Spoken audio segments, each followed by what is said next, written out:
আমি বিশ্বাস করি বাংলাদেশের গণমানুষকে তাদেরকেও অত্যন্ত সতর্ক থাকতে হবে, সচেতন থাকতে হবে এবং প্রয়োজনে গুরুত্বপূর্ণ সিদ্ধান্ত নিতে হবে। এখানে বোঝা প্রয়োজন যে এত বড় একটি যুগান্তকারী বিপ্লব যদি বলি, বিগত 2024 সালের জুলাই আগস্টের যে ঘটনাগুলো ঘটেছিল এবং 5ই আগস্টে যে পরিবর্তন বাংলাদেশের জাতীয় জীবনে এসেছিল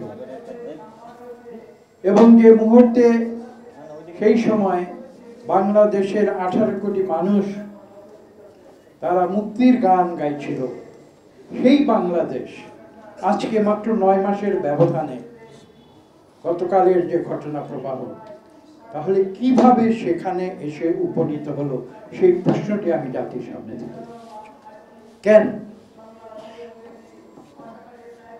5ই আগস্টে তো বাংলাদেশের প্রতিটি মানুষের সামনে ছিল অত্যন্ত একটি আবেগঘন মুহূর্ত। কেন? সেদিন তারা উপলব্ধি করেছিল যে আমরা বিগত 15 বছরের যে স্বৈরশাসন, সেই স্বৈরশাসন থেকে মুক্ত হয়ে একটি উন্মুক্ত পরিবেশে আমরা এসেছি। কি সেই উন্মুক্ত পরিবেশ? আমরা গণতন্ত্রে উত্তরণ করব। গণতন্ত্রের কথাটি কেন এসেছে? গণতন্ত্রের কথাটি ব্যাখ্যা করতে গেলে আমাদের ফিরে যেতে হবে 1971 সালে। আমরা যে যতই সমালোচনা করি না কেন, একথা কেউ অস্বীকার করতে পারবে না, কতগুলো ঐতিহাসিক সত্য আছে। এটা আমি মানি। সময়ের বিবর্তনে হয়তো তার গুরুত্ব কমে যায় বা গুরুত্ব বেড়ে যায়, কিন্তু আমি এটা বিশ্বাস করি ইতিহাসকে কখনো অস্বীকার করা যায়।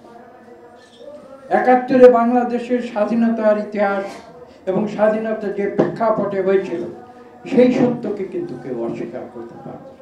এবং যারা সেই ঐতিহাসিক সত্যকে অস্বীকার করতে চায়, তারা নিজেকে যে যত বড় নেতাই মনে করুক না কেন, যে নিজেকে যত বড় বিপ্লবী মনে করুক না কেন, তারা ইতিহাসের আস্থা করে নিক্ষিপ্ত হবে। এই কঠিন সত্যগুলো আপনারা জানেন, আমি কঠিন কথা বলি, আমি যেটা অপ্রিয় সে কথা বলি, কেননা আমি যেটা সঠিক সেটাই আমি যেটা মনে করি সঠিক সে কথাই। এই কথাগুলো আজকে বলার সময় এসেছে। আমরা আজকে বিভিন্ন বক্তার মুখে অত্যন্ত গুরুত্বপূর্ণ বক্তব্য শুনেছি। সেই বক্তব্যগুলো থেকে কি সমাধানে আমরা আসতে পারি, সেই বিষয়টি আজকে আমাদের বিবেচনা করতে হবে।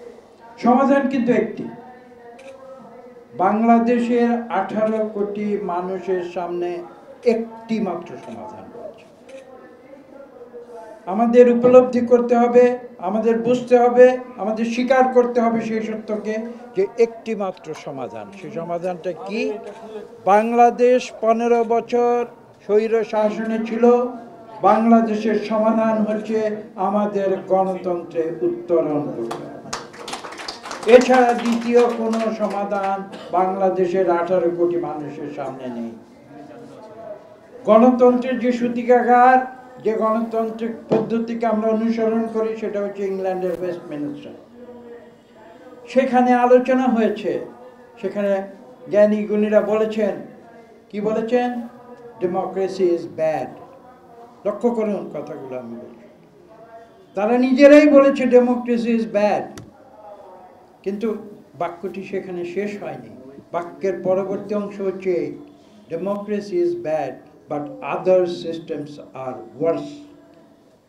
অর্থাৎ ডেমোক্রেসি খারাপ হতে পারে, কিন্তু আমরা যদি ডেমোক্রেসি না করে অন্য কিছু করি, তার ফলাফল আরও বেশি খারাপ।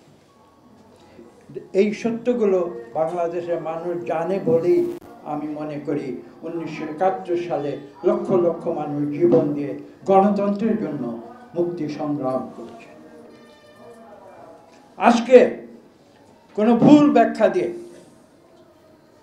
বা কোনো নিজের ইচ্ছামতো বা নিজের ভিন্ন আদর্শের কারণে সেই মুক্তিযুদ্ধকে খাটো করা সঠিক হয়। কেননা যদি সেটা আমরা করি তাহলে আমরা আমাদের নিজের অস্তিত্বে কুঠারাঘাত করব। সেই কারণে আমি একটি কথা সবসময় বলি, সেটা হচ্ছে এই যে আমি যদি ভুল করি তাহলে কিন্তু আমাকে সংশোধন করাতে পারে একমাত্র গণতন্ত্রই। আমি শিক্ষক হিসাবে একটা ছোট্ট উদাহরণ দিই। উদাহরণটি হচ্ছে এই যে ছাত্রদের আমরা পরীক্ষা নিই প্রতি বছর। যারা গণতন্ত্রে বিশ্বাস করে না বা যারা গণতন্ত্রের মর্মার্থ উপলব্ধি করতে পারে না, তারাই কিন্তু গণতন্ত্র সমালোচনা করে।